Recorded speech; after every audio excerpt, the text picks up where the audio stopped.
Hello friend, देखिए आज हम हिस्ट्री के पहले अध्याय यूरोप में राष्ट्रवाद ऑब्जेक्टिव के इस क्लास को देखेंगे। तो देखिए आपके स्क्रीन पे पहला क्वेश्चन आ गया है। यूरोप का मरीज किसे कहा जाता था? तो यूरोप का मरीज किसे कहा जाता था? तुर्की को, इटली को, इंग्लैंड को, फ्रांस को। किसको कहा जाता था? तुर्की को। ऑप्शन नंबर ए क्या हो जाएगा आपका? सही हो जाएगा। ऑप्शन नंबर ए क्या हो जाएगा? सही हो जाएगा। चलिए आगे देखते हैं 2 नंबर का क्वेश्चन। 2 नंबर में कहता है आपको, कहता है 2 में कहता है यंग यूरोप का संस्थापक कौन था? यंग यूरोप का संस्थापक कौन था? Mazzini, Garibaldi, Victor Emmanuel, Mussolini. कौन था? तो इसका ऑप्शन आपको क्या हो जाएगा? Option number A Mazzini. Option number A क्या हो जाएगा? मेजनी सही हो जाएगा। चलिए आगे देखते हैं क्वेश्चन नंबर 3 में देखिए आपको कहता है यूरोपीय सभ्यता का पालन किस देश को कहा जाता है? यूरोपीय सभ्यता का पालन किस देश को कहा जाता है? इटली को, रोम को, स्पेन को, यूनान को। किसको कहा जाता है? यूनान को कहा जाता है। किसको कहा जाता है? यूनान को। ऑप्शन नंबर डी क्या हो जाएगा आपका? सही हो जाएगा। चलिए आगे देखते हैं क्वेश्चन नंबर 4। कहता है इटली के एकीकरण का मसीहा कहा जाता है। इटली के एकीकरण का मसीहा किसे कहा जाता है? नेपोलियन बोनापार्ट को, मेजनी को, काबूल को, गैरिबाल्डी को। किसको कहा जाता है? मेजनी को कहा जाता है। ऑप्शन नंबर बी क्या हो जाएगा आपका? ऑप्शन नंबर बी सही हो जाएगा। ऑप्शन नंबर बी क्या हो जाएगा? सही हो जाएगा। चलिए आगे देखते हैं क्वेश्चन नंबर 5। कहता है यूरोपीय राष्ट्रवाद से प्रभावित होकर किस भारत शासक जेकोबिन क्लब की स्थापना की? हैदर अली, टीपू सुल्तान, सफदरगंज, शिवाजी। किसने किया था? टीपू सुल्तान ने किया था। किसने किया था? टीपू सुल्तान ने। किसने किया था? ऑप्शन नंबर क्या हो जाएगा आपको? बी सही हो जाएगा। Tipu Sultan. Option number B क्या हो जाएगा? सही हो जाएगा। ठीक है, चलिए आगे देखते हैं। आगे देखिए फ्रांस की क्रांति का प्रमुख कारण था। फ्रांस की क्रांति का प्रमुख कारण क्या था? प्रजातंत्र का शासन, निरकुशक शासन, गिरफ्तारी पत्र, मंसदवादी प्रथा। कौन था? तो इसमें ऑप्शन नंबर बी आपका निरंकुश शासन सही हो जाएगा। ऑप्शन नंबर बी क्या हो जाएगा? सही हो जाएगा। आगे देखिए कहता है मेजनी का संबंध किस संगठन से था? मेजनी का संबंध किस संगठन से था? लाल सेना से, कार्बोनरी से, फिलिक हेटारिया से, डायट से। किससे था? तो कार्बोनरी से था। किससे था? कार्बोनरी से। ऑप्शन नंबर बी क्या हो जाएगा आपको? सही हो जाएगा। ऑप्शन नंबर बी सही हो जाएगा। देखिए आगे कहता है फ्रांस में किस शासक वंश की स्थापना वियना कांग्रेस के द्वारा की गई थी? फ्रांस में किस शासक वंश की स्थापना वियना कांग्रेस के द्वारा की गई थी? हेप्सबर्ग, ओलिया वंश, बुर्बो वंश, जारशाही। किसके द्वारा किया गया था? बुर्बो वंश के द्वारा किया गया था। ऑप्शन नंबर सी क्या हो जाएगा आपका? ऑप्शन नंबर सी सही हो जाएगा। ठीक है, चलिए आगे देखते हैं। आगे क्वेश्चन नंबर 9 देखिए कहता है किसने अपनी कूटनीति के बल पर इटली की समस्या को संपूर्ण यूरोप की समस्या बना दिया? किसने अपनी कूटनीति के बल पर इटली की समस्या को संपूर्ण यूरोप की समस्या बना दिया? Count Cavour, Garibaldi, Mazzini, Victor Emmanuel. किसने बना दिया था? तो ऑप्शन नंबर ए आपका काउंट काबूल सही हो जाएगा। ठीक है, काउंट काबूर ने बना दिया था। ऑप्शन नंबर ए क्या हो जाएगा सही, काउंट काबूर। चलिए देखते हैं आगे, क्वेश्चन नंबर 10 कहता विलियम प्रथम कहाँ का शासक था। विलियम प्रथम जो था वो कहाँ का शासक था। इटली का शासक था, प्रसा का था, ऑस्ट्रेलिया का था, यूनान का था। तो कहाँ का था शासक, प्रसा का था। कहाँ का शासक था, प्रसा का शासक था। तो ऑप्शन नंबर बी जो है आपका क्या हो जाएगा सही। ऑप्शन नंबर बी क्या हो जाएगा सही। चलिए आगे देखते हैं, क्वेश्चन नंबर 11 कहता है जॉर्वे जॉर्वे राइन की स्थापना किस राज ने की। जॉर्वे राइन की स्थापना किस राज ने की। प्रसा ने, ऑस्ट्रेलिया ने, सार्डिनिया ने, नेपल्स ने। किसने किया था, ऑप्शन नंबर ए प्रसा ने। किसने किया था, प्रसा ने। ठीक, तो ऑप्शन नंबर ए क्या हो जाएगा सही हो जाएगा। चलिए आगे देखते हैं, कहता है हंगरी की भाषा क्या थी। हंगरी की भाषा क्या था। हंगरी की भाषा इतालवी था, मैग्यार था, पोलिश था, फ्रेंच था। तो हंगरी की भाषा क्या था, मैग्नियार था। कौन था, मैग्नियार। हंगरी की भाषा मैग्नियार। ऑप्शन नंबर बी क्या हो जाएगा सही हो जाएगा। चलिए आगे देखते हैं, आगे देखिए कहता है यंग इटली का संस्थापक कौन था। यंग इटली का संस्थापक कौन था। काबूर, गेरिबाल्डी, मेजनी, मुसोलिनी। कौन था, तो मेजनी था। कौन था, मेजनी। ये आपका ऑप्शन नंबर सी जो है, ऑप्शन नंबर सी क्या हो जाएगा आपका सही हो जाएगा। ठीक है, ऑप्शन नंबर सी सही हो जाएगा। आगे देखिए कहता है 19वीं शताब्दी में यूरोप में राष्ट्रवाद के विकास का क्या परिणाम हुआ। समाजवाद का विकास, उपनिवेशवाद का विकास, निरंकुश राज्यों की स्थापना, राष्ट्रीय राज्यों की स्थापना। तो ऑप्शन नंबर डी क्या हो जाएगा आपको राष्ट्रीय राज्यों की स्थापना सही हो जाएगा। ऑप्शन नंबर डी राष्ट्रीय राज्यों की स्थापना सही हो जाएगा। ठीक है, ऑप्शन नंबर डी क्या हो जाएगा आपको सही हो जाएगा। चलिए आगे देखते हैं, आगे देखिए, आगे क्वेश्चन है कहता है नेपोलियन संहिता। नेपोलियन संहिता किस वर्ष लागू की गई। नेपोलियन संहिता किस वर्ष लागू की गई। 1889 में 1789 में, 1791 में, 1801 में, 1804 में। तो ऑप्शन नंबर डी क्या हो जाएगा आपका सही हो जाएगा। 1804 ईस्वी में लागू किया गया था। ठीक है, 1804 ईस्वी में। तो चलिए आगे देखते हैं, आगे देखिए कहता वियना सम्मेलन का अध्यक्ष कौन था। वियना सम्मेलन का अध्यक्ष कौन था। वियना सम्मेलन का अध्यक्ष कौन था। नेपोलियन बोनापार्ट, लुई 18वां, चार्ल्स 10वां, मेटरनिक। तो कौन था, मेटरनिक था। कौन था, मेटरनिक। आपको ऑप्शन नंबर डी क्या हो जाएगा सही हो जाएगा, मेटरनिक। कहता है मेटरनिक व्यवस्था का उद्देश्य क्या था। गणतंत्र की स्थापना करना, प्रजातंत्र की स्थापना करना, पुरातन व्यवस्था की पूर्ण स्थापना, नेपोलियन की पूर्ण स्थापना। तो किसका था, पुरातन व्यवस्था की पूर्ण स्थापना। ऑप्शन नंबर सी क्या हो जाएगा आपको सही हो जाएगा, पुरातन व्यवस्था की पूर्ण स्थापना। उसके बाद देखिए कहता है मेटरनिक कौन था। मेटरनिक कौन था। ऑस्ट्रेलिया का चांसलर, फ्रांस का सम्राट, रूस का चार, प्रसा का चांसलर। कौन था, तो ऑस्ट्रेलिया का चांसलर था। मेटरनिक कौन था, ऑस्ट्रेलिया का चांसलर था। तो ऑप्शन नंबर ए क्या हो जाएगा आपका सही हो जाएगा। ठीक है, चलिए आगे देखते हैं। कहता है सीडन का युद्ध किसके बीच हुआ था। सीडन का जो युद्ध हुआ था वो किसके बीच हुआ था। ऑस्ट्रेलिया प्रसा के बीच, प्रसा डेनमार्क के बीच, प्रसा फ्रांस के बीच, इटली और रोम के बीच। किसके बीच हुआ था, तो ये जो है आपको फ्रांस और प्रसा के बीच हुआ था। किसके बीच हुआ था, फ्रांस और प्रसा के बीच में ये युद्ध हुआ था। तो ऑप्शन नंबर सी क्या हो जाएगा आपको सही हो जाएगा।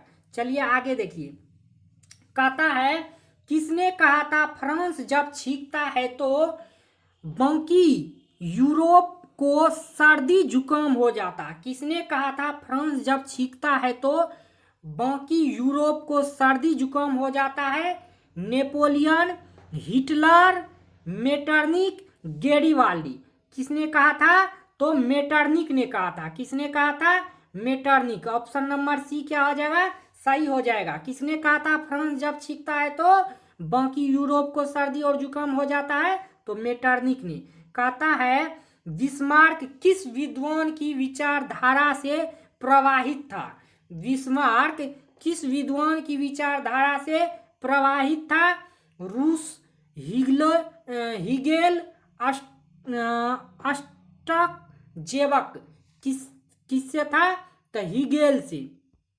किससे था? हिगेल। ऑप्शन नंबर बी सही हो जाएगा, हिगेल। चलिए आगे देखते हैं।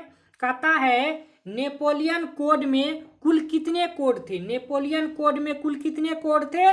तो नेपोलियन कोड में कुल 5 कोड थे। नेपोलियन कोड में कुल कितने कोड थे? 5 कोड थे। तो ऑप्शन नंबर बी क्या हो जाएगा? सही हो जाएगा, 5 कोड। ठीक है, चलिए आगे देखते हैं। कहता है जर्मनी एवं इटली के एकीकरण के विरुद्ध निम्न में कौन था? जर्मनी एवं इटली का जो एकीकरण हो रहा था उसके विरुद्ध में कौन था? इंग्लैंड था, रूस था, ऑस्ट्रेलिया था, प्रसा था। तो कौन था? ऑस्ट्रेलिया था। ऑप्शन नंबर सी क्या हो जाएगा? ऑस्ट्रेलिया सही हो जाएगा। चलिए आगे देखते हैं। आगे देखिए क्वेश्चन नंबर 24 कहता है यूरोप वासियों के लिए किस देश का साहित्य एवं विज्ञान प्रेरणा का स्रोत रहा? यूरोपियों के लिए किस देश का साहित्य एवं विज्ञान प्रेरणा का स्रोत रहा? जर्मनी, यूनान, तुर्की, इंग्लैंड। तो कौन रहा? यूनान रहा। कौन रहा था? यूनान। ऑप्शन नंबर बी क्या हो जाएगा? यूनान सही हो जाएगा। कहता है नेपोलियन ने जर्मनी में किस संघ की स्थापना की? नेपोलियन ने जर्मनी में किस संघ की स्थापना की? ट्रांसपेडेन संघ, स्लेस्पाइन संघ, राइन संघ, इनमें से कोई नहीं। तो राइन संघ, राइन संघ से। तो ऑप्शन नंबर सी क्या हो जाएगा? राइन संघ सही हो जाएगा। चलिए आगे देखिए। कहता लाल तुर्की का गठन किसने किया था? लाल तुर्की का गठन किसने किया था? Kabul, Mazzini, Bismarck, Garibaldi. किसने किया था? तो गेरिबाल्डी ने किया था। किसने किया था? गेरिबाल्डी ने। ऑप्शन नंबर डी क्या हो जाएगा आपका? सही हो जाएगा, गेरिबाल्डी। चलिए आगे देखते हैं। कहता है किस युद्ध के बाद जर्मनी का एकीकरण हुआ? किस युद्ध के बाद जर्मनी का एकीकरण हुआ? कहता है क्रीमिया का युद्ध, सेडोवा का युद्ध, प्रसा डेनमार्क युद्ध, सीडोन का युद्ध। कब हुआ था? तो सीडोन का युद्ध के बाद। ऑप्शन नंबर डी क्या हो जाएगा आपका? सही हो जाएगा। ऑप्शन नंबर डी क्या हो जाएगा? सही हो जाएगा। चलिए आगे देखते हैं। कहता है जर्मेनियम क्या थी? जर्मेनिया क्या थी? ब्रिटिश राष्ट्र का प्रतीक, जर्मन राष्ट्र का प्रतीक, रूसी राष्ट्र का प्रतीक, ऑस्ट्रेलिया सम्राट का प्रतीक। क्या था? तो जर्मन राष्ट्र का प्रतीक था। ऑप्शन नंबर बी क्या हो जाएगा आपका? सही हो जाएगा। जर्मन राष्ट्र का प्रतीक था जर्मेनियम। ठीक, तो चलिए आगे देखते हैं। कहता काबूल कौन था? काबूल कौन था? जर्मनी का राजा था, इटली का प्रधानमंत्री था, इटली का राजा था, जर्मनी का मंत्री था। तो इटली का क्या था? प्रधानमंत्री था। इटली का क्या था? प्रधानमंत्री। तो आपको जो है ऑप्शन नंबर बी क्या हो जाएगा? सही हो जाएगा। काबूल क्या था? इटली का प्रधानमंत्री था। कहता जर्मनी का एकीकरण कब पूरा हुआ? जर्मनी का एकीकरण कब पूरा हुआ था? 1890 ईस्वी में, 1848 ईस्वी में, 1871 ईस्वी में, 1890 ईस्वी में। तो जर्मनी का एकीकरण जो है 1871 ईस्वी में पूरा हो गया था। जर्मनी का एकीकरण 1871 ईस्वी में पूरा हुआ था। तो ऑप्शन नंबर सी क्या हो जाएगा आपका? सही हो जाएगा। चलिए आगे देखते हैं। कहता है रोमानिवाद क्या था? रोमानिवाद क्या था? एक राजनीतिक आंदोलन था, एक सांस्कृतिक आंदोलन, एक आर्थिक क्रांति, एक धार्मिक क्रांति। तो क्या था? एक सांस्कृतिक आंदोलन था। एक क्या था? सांस्कृतिक आंदोलन था। तो ऑप्शन नंबर बी क्या हो जाएगा आपका? सही हो जाएगा। रोमानीवाद क्या था? एक सांस्कृतिक आंदोलन था। कहता है जालवेरिन एक संस्था थी। जालवेरिन जो था एक क्या चीज की संस्था थी? क्रांतिकारियों की, व्यापारियों की, विद्वानों की, पादरी सामंतों की। तो व्यापारियों की थी। किसकी? जालवेरिन एक संस्था थी व्यापारियों की। ऑप्शन नंबर बी क्या हो जाएगा? सही हो जाएगा। व्यापारियों की जालवेरिन एक संस्था थी। कहता सेडोवा के विरुद्ध में किसकी पराजय हुई? सेडोवा के विरुद्ध में किसकी पराजय हुई थी? ऑस्ट्रेलिया की, प्रसा की, नेपल्स की, सार्डिनिया की। तो किसकी हुई थी? ऑस्ट्रेलिया की। किसकी हुई थी? ऑस्ट्रेलिया की। ऑप्शन नंबर ए क्या हो जाएगा? सही हो जाएगा। आगे देखिए, कहता है 1830 की क्रांति के बाद फ्रांस में किस प्रकार का शासन स्थापित हुआ? 1830 की क्रांति के बाद फ्रांस में किस प्रकार का शासन स्थापित हुआ? संघीय शासन व्यवस्था, संवैधानिक राजतंत्र, निरंकुश राजतंत्र, गणराज्य। क्या हुआ था?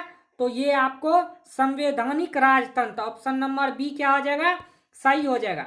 आगे देखिए, कहता इटली एवं जर्मनी वर्तमान में किस महादेश के अंतर्गत आते हैं? इटली एवं जर्मनी वर्तमान में किस महादेश के अंतर्गत आते हैं? उत्तरी अमेरिका, दक्षिणी अमेरिका, यूरोप, पश्चिम एशिया। तो यूरोप में आता है। किस में आता है? यूरोप में। ऑप्शन नंबर सी क्या हो जाएगा? यूरोप सही हो जाएगा। कहता है एक्ट ऑफ यूनियन किस वर्ष पारित हुआ? एक्ट ऑफ यूनियन किस वर्ष पारित हुआ? 1688 में, 1707 में, 1788 में, 1807 में। तो कब हुआ था पारित? 1707 में। 1707 में। ऑप्शन नंबर बी क्या हो जाएगा आपका? सही हो जाएगा। 1707 में एक्ट ऑफ यूनियन पारित हुआ था। कहता है मारी ऑन किस देश के राष्ट्रवाद का प्रतीक था? मारी ऑन किस देश के राष्ट्र का प्रतीक था? तो फ्रांस, जर्मनी, इटली, रूस। किसका था? फ्रांस का था। किसका था? फ्रांस का। ऑप्शन नंबर ए क्या हो जाएगा आपका? फ्रांस सही हो जाएगा। कहता है यूनान के स्वतंत्रता संग्राम में किसकी पराजय हुई? यूनान के स्वतंत्रता संग्राम में किसकी पराजय हुई? यूनान की, तुर्की की, रूस की, फ्रांस की। तो किसकी हुई थी? तुर्की की हुई थी। ऑप्शन नंबर बी क्या हो जाएगा आपका? सही हो जाएगा। तुर्की की पराजय हुई थी यूनान के स्वतंत्रता संग्राम में। कहता फ्रेडस ऑफ इटली नामक संस्था का गठन किसने किया था? फ्रेडस ऑफ इटली नामक संस्था का गठन किसने किया था? जियोबाटी ने, चार्ल्स एल्बर्ट ने, विक्टर इमेनुएल ने, मेजनी ने। किसने किया था? तो मेजनी ने किया था। किसने किया था? मेजनी ने। तो ऑप्शन नंबर आपका डी क्या हो जाएगा? मेजनी सही हो जाएगा। चलिए आगे देखते हैं। कहता बिस्मार्क क्या था? बिस्मार्क क्या था? बिस्मार्क कवि था, नाटककार था, संगीतज्ञ था, कूटनीतिज्ञ था। तो बिस्मार्क क्या था? कूटनीतिज्ञ था। ऑप्शन नंबर डी क्या हो जाएगा? सही हो जाएगा, कूटनीतिज्ञ। कहता है चार्टिस्ट आंदोलन कहाँ हुआ था? चार्टिस्ट आंदोलन ऑस्ट्रेलिया में हुआ था, यूनान में हुआ था, तुर्की में हुआ था, इंग्लैंड में हुआ था। तो चार्टिस्ट आंदोलन जो था वो आपको कहाँ हुआ था? तो वो आपको इंग्लैंड में हुआ था। चार्टिस्ट आंदोलन कहाँ हुआ था? इंग्लैंड में। ऑप्शन नंबर डी आपका सही हो जाएगा। कहता है सन 1870 में फ्रांस और प्रसा के बीच युद्ध कहाँ हुआ था?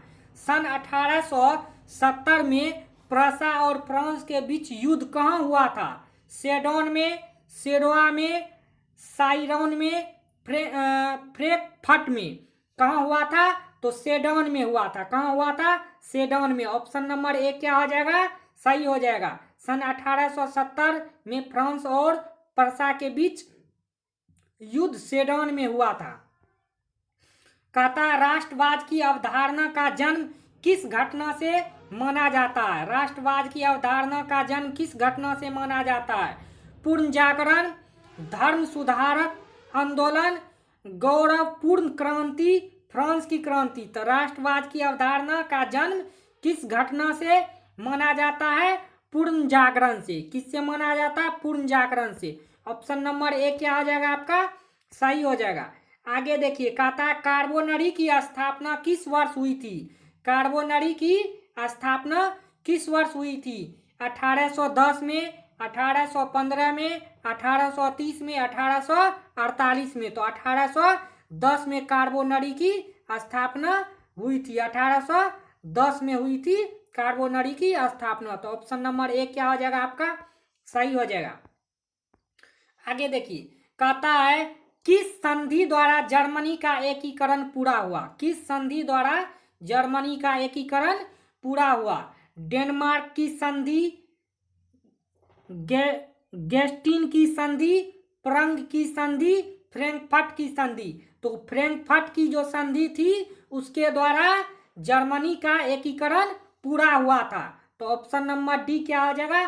सही हो जाएगा। ठीक है, फ्रैंकफर्ट की संधि द्वारा जर्मनी का एकीकरण पूरा हुआ था। कहता है सेल्स विंग और हॉलस्टीन, सेल्स विंग और हॉलस्टीन का संबंध किस देश के एकीकरण से है?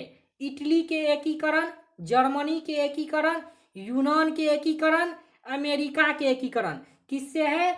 जर्मनी के एकीकरण से। ऑप्शन नंबर बी जो है इसका सही हो जाएगा। जर्मनी के एकीकरण से सेल्स विंग और हॉलस्टीन का संबंध से जो है ये देश का एकीकरण हुआ था। कहता है 1829 ईस्वी की एड्रियानोपुल्स की संधि किस देश के साथ हुई थी? 1829 ईस्वी की एड्रियानोपुल की संधि किस देश के साथ हुई थी? रूस, यूनान, ब्रिटेन, पोलैंड। किससे हुई थी? तो रूस से हुई थी। ऑप्शन नंबर ए रूस क्या हो जाएगा? सही हो जाएगा। आगे देखिए, कहता है जर्मन राइन राज्य का निर्माण किसने किया था? जर्मन राइन राज्य का निर्माण किसने किया था?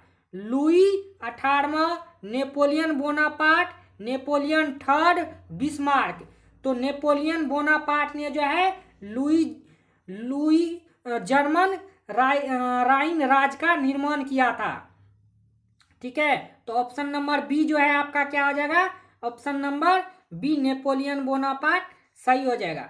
आगे देखिए, कहता है गेरिबाल्डी पैसे से क्या था? गेरिबाल्डी पैसे से सिपाही था, किसान था, जमींदार था, नाविक था। तो गेरिबाल्डी पैसे से नाविक था।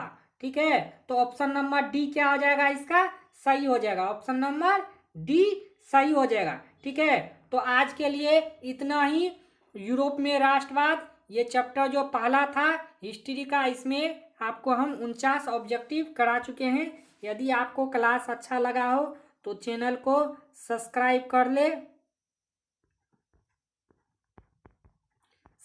कर ले और घंटी का जो आइकन है ये घंटी वाला इसको ऑन कर ले, जिससे कि हम वीडियो चढ़ाए क्लास जो भी हो तो आपके पास नोटिफिकेशन पहले पहुंचे। और कमेंट में ज़रूर बताए कि आपको क्लास कैसा लगा। आज के लिए इतना ही। Thank you. फिर मिलते हैं अगले क्लास में।